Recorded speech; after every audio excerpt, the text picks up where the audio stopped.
नमस्कार मित्रांनो, टेक्नो अथर्व या यूट्यूब चॅनलवर आपलं स्वागत. मित्रांनो, डिसेंबरचा हप्ता नेमका कधी मिळणार, त्याचबरोबर वाढीव अनुदान मिळणार की नाही, तर या संदर्भातील महत्त्वाची अपडेट आपण या व्हिडिओमध्ये बघणार आहोत. त्यामुळे मित्रांनो, हा व्हिडिओ आपल्यासाठी अतिशय महत्त्वाचा आहे.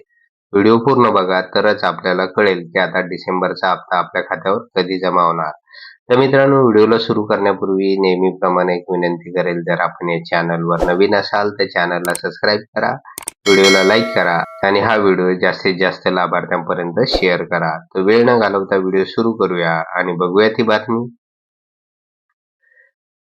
तर बघा मित्रांनो, नोव्हेंबरचा हप्ता जमा होताना बऱ्याचशा अडचणी आल्या, बराचसा वेळ झाला आणि तब्बल 20 नोव्हेंबर नंतर लाभार्थ्यांच्या खात्यावर पैसे जमा झालेले होते. त्यामुळे बराचसा वेळ निघून गेलेला होता. त्याचबरोबर मित्रांनो, आता डिसेंबरचा हप्ता जमा होताना सुद्धा अनेक अडचणी आलेल्या आहे. कारण आज 1 डिसेंबर आहे, परंतु अजूनपर्यंत डिसेंबरचा हप्ता जमा होण्यासंदर्भातील जो काही जी-आर येणे अपेक्षित होते, तर तो जी-आर अजूनपर्यंत आलेला नाही. त्यामुळे अनेक जण चिंतातूर झालेले आहे आणि वेळोवेळी ते कॉमेंट्स करून विचारत आहे की डिसेंबरचा हप्ता आमच्या खात्यावर कधी जमा होणार आहे. तर मित्रांनो, डिसेंबरचा हप्ता आपल्या खात्यावर निश्चित जमा होणार आहे, परंतु तत्पूर्वी जी-आर येणे अपेक्षित आहे आणि साधारणतः नोव्हेंबरच्या 27-28 तारखेपर्यंत हा जी-आर येणे अपेक्षित होते, परंतु तसं झालेलं नाही. आज 1 डिसेंबर आहे, अजूनपर्यंत हा जी-आर आलेला नाही. त्याचबरोबर मित्रांनो, उद्या म्हणजे 2 डिसेंबरला संपूर्ण महाराष्ट्रामध्ये नगरपालिकेच्या निवडणुका आहे. त्याचबरोबर 3 तारखेला त्याचा निकाल असणार आहे. त्यामुळे मित्रांनो, हे 2 दिवस सुद्धा जी-आर येऊ शकणार नाही, परंतु 4 किंवा 5 तारखेला डिसेंबर हप्ता वितरणाचा जी-आर येऊ शकेल आणि त्यानुसार शासन डिसेंबर हप्त्याचा जो काही निधी आहे तर तो SBI कडे वर्ग करू शकेल. तर अशा प्रकारची माहिती समोर आलेली आहे. त्यानुसार मित्रांनो, जर 4 ते 5 तारखेला जर हा जी-आर आला, त्यानंतर डीबीटी कामासाठी अजून 2 दिवस जाणार आहे, डीबीटी प्रोसेसिंगसाठी. त्यामुळे होऊ शकतं की लाभार्थ्यांच्या खात्यावर हे पैसे जमा होत असताना साधारणतः 8 डिसेंबर पासून सुरुवात होऊ शकते. तर अशा प्रकारची माहिती समोर आलेली आहे आणि त्यानुसार मित्रांनो, 10 डिसेंबर पर्यंत महाराष्ट्रातील संपूर्ण लाभार्थ्यांच्या खात्यावर या योजनेचे जे काही डिसेंबरचा हप्ता आहे, अनुदान आहे, तर ते जमा होणे अपेक्षित आहे. तर मित्रांनो, यासाठी बरेच दिव्यांग बांधव आहे की त्यांना अजूनपर्यंत 1500 रुपयेच मिळत आहे.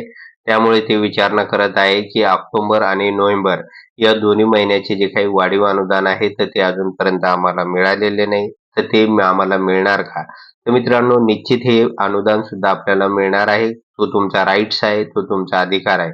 परंतु झालं काय की तुमची जी काही माहिती शासनाकडे अपंग म्हणून असायला पाहिजे, तर ती माहिती शासनाकडे अपंग म्हणून नसल्यामुळे ही अडचण आलेली आहे आणि त्या संदर्भात अनेक वेळा मी सांगितलं होतं की आपण तहसीलमध्ये जा आणि आपलं UDID कार्ड आणि डिसॅबिलिटी सर्टिफिकेट हे डीबीटी पोर्टलवर अपडेट करून घ्या. म्हणजे काय होईल, तुम्हाला तो लाभ मिळून जाईल. त्यानुसार अनेक दिव्यांग बांधवांनी आपलं म्हणणं ऐकलं होतं. त्यानुसार त्यांना जो काही नोव्हेंबरचा हप्ता आहे, तर तो 2500 रुपयाप्रमाणे जमा झालेला आहे. त्यामुळे मित्रांनो, आता ज्या लाभार्थ्यांना अजूनही नोव्हेंबरचा हप्ता फक्त 1500 रुपयेच मिळालेले होते, तर त्यांनी तात्काळ तहसीलमध्ये जायचं आहे आणि आपलं जे काही अपंगत्वाचं सर्टिफिकेट आहे, जे UDID कार्ड आणि डिसॅबिलिटी सर्टिफिकेट, तर ते तहसील कार्यालयातील जे काही कर्मचारी आहे त्यांच्याकडून वेबसाईटवर अपडेट करून घ्या. म्हणजे आपल्याला डिसेंबरचा जो काही हप्ता आहे, तर तो वाढीव अनुदान 2500 रुपयाप्रमाणे मिळून जाईल. जर आपण हे काम केलं नाही, तर आपल्याला दर महिन्याला 1500 रुपये मिळत जातील. आता बरेच दिव्यांग बांधव असे आहे की त्यांना ऑक्टोबरचा जो काही वाढीव अनुदान 1000 रुपये मिळालेलं नाही. त्याचबरोबर नोव्हेंबरचं जे काही वाढीव अनुदान आहे, तर ते सुद्धा 1000 रुपये मिळालेले नाही. त्यामुळे ते सुद्धा प्रश्न विचारत आहे की आमच्या खात्यावर हे मागील 2000 रुपये जमा होणार का? तर मित्रांनो, निश्चित जमा होणार आहे आणि या संदर्भात शासनाने या अगोदरही सांगितलेलं आहे की जे काही वाढीव अनुदान आहे, तर त्या संदर्भात 15 सप्टेंबरला जो काही जी-आर आलेला होता, त्यानुसार त्यांनी सांगितलं होतं, जे दिव्यांग बांधव आहे, जे पात्र आहे, म्हणजे ज्यांचं दिव्यांगत्व 40% पेक्षा जास्त आहे, तर त्या सगळ्या दिव्यांग बांधवांना आम्ही वाढीव अनुदान 1,000 रुपये देणार आहोत. परंतु मित्रांनो, यासाठी आपली माहिती शासनाकडे दिव्यांग म्हणून, अपंग म्हणून असणे अपेक्षित आहे. तर त्यासाठी अगोदर जी काही उपाययोजना मी सांगितलेली आहे, तर ते करणं आपल्याला अतिशय गरजेचं आहे. तरच आपल्या खात्यावर हे मागील 1,000 रुपये आहे 2 महिन्याचे, ते सुद्धा जमा होईल आणि डिसेंबरचा जो काही हप्ता आहे, तर तो 2,500 रुपयाप्रमाणे जमा होणार आहे. मात्र जे काही निराधार बांधव आहे आणि विधवा महिला आहे, तर त्यांचं अनुदान वाढ अपेक्षित होतं. साधारणतः नगरपालिका निवडणुकीच्या तोंडावर हे अनुदान वाढेल अशी अपेक्षा होती.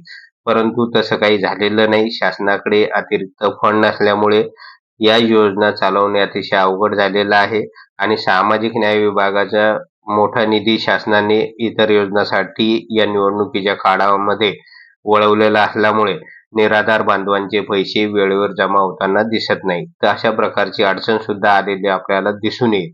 परंतु मित्रांनो, आता लवकरच आपल्याला डिसेंबरचा हप्त्याचा जो काही जी-आर आहे, तर तो साधारणतः 4 ते 5 तारखेला येणे अपेक्षित आहे.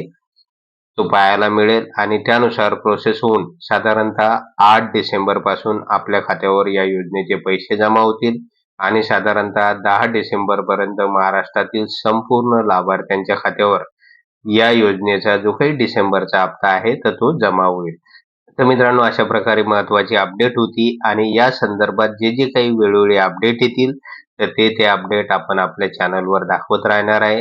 त्याचबरोबर जोपर्यंत आपल्याला डिसेंबरचा हप्ता मिळणार नाही तोपर्यंत आपल्या चॅनलवर हा विषय कंटिन्यू उचलून धरणार आहोत, जेणेकरून दिव्यांग बांधव आहे, निराधार बांधव यांचे प्रश्न, यांचे मानधनाचा जो काही प्रश्न आहे तर तो शासनापर्यंत तात्काळ जाऊन पोहोचेल आणि आपल्याला यामधून रिलीफ मिळेल, सुटका मिळेल आणि आपलं जे काही पेन्शन आहे, अनुदान आहे, तर आपल्या खात्यावर वेळेत जमा होईल.